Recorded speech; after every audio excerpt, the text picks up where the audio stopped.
Jesenice so tokrat gostile konferenco na aktualno temo evropske migracijske politike in večkulturnega dialoga. V organizaciji informacijske pisarne Evropskega parlamenta v Sloveniji so govorci v prvem delu najprej analizirali izzive, s katerimi se sooča Evropska unija v povezavi z vse večjimi valovi migracij, ki prihajajo tudi prek tragičnega Mediterana, ter v drugem delu delili izkušnje Jeseničanov, ki se uspešno srečujejo s sobivanjem več kultur in narodnosti, hkrati pa opozorili na pomanjkljivosti in možnosti izboljšav. So begunci, ki so zbežali iz svojih držav zaradi vojne in nasilja, ki niso imeli druge izbire. In o teh ljudeh odločamo danes.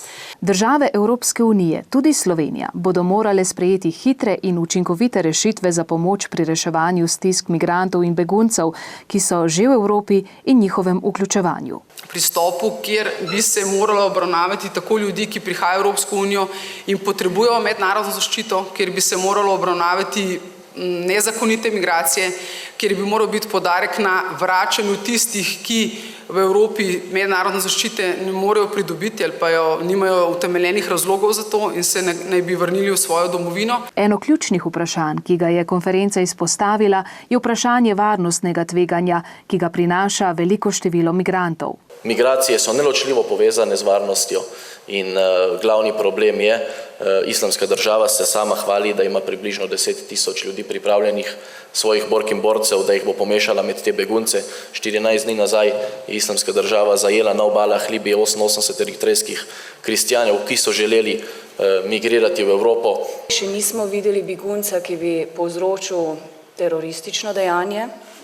In tudi ne znam si predstavljati, da bi na ladjah, pravzaprav celo v zadnjem Frontex poročilu zelo jasno piše, da ni nobene povezave med migracijami in varnostnim tveganjem, da nimajo nobenih dokazov, da na ladjah, če samo pogledamo resnico, ljudje, ki gredo na ladje, begunci, pridejo na evropsko obalo dejansko v oblačilih z reševalnimi jopiči. Si lahko predstavljamo, da so to teroristi. Seveda ni naključje, da je konferenca potekala na Jesenicah, kjer so se v minulih desetletjih srečali z večjim številom priseljencev iz držav nekdanje Jugoslavije in predstavljajo zgleden primer večkulturnega sožitja. Jaz sem večkrat ponosen na to multikulturnost, ki je na območju občine Jesenice, in to tudi večkrat povem javno. Mogoče bi še omenil to dejstvo, da tudi ti posamezniki se potem vključujejo v politično delovanje, kar je tudi pozitivno, se v končni fazi so Jeseničani, živijo tukaj in tudi preko želijo prispevati tudi svoj delež na tem političnem delu. Kljub vsemu ostaja dejstvo, da so migracije in migranti še vedno tema, ob kateri se ljudje zelo hitro razdelimo.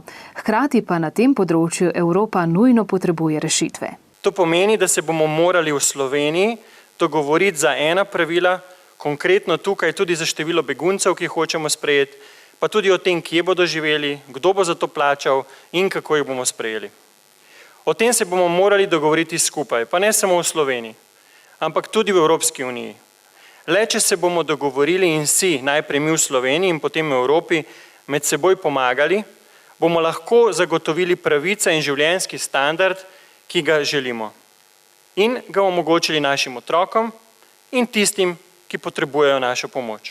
Neizogibnost prepletanja različnih kultur v sodobnem času in s tem povezano strpnost do različnosti je odražal tudi kulturni program, s katerim so dijaki Srednje šole Jesenice, Gimnazije Jesenice in člani društva UP obeležili začetek in zaključek konference.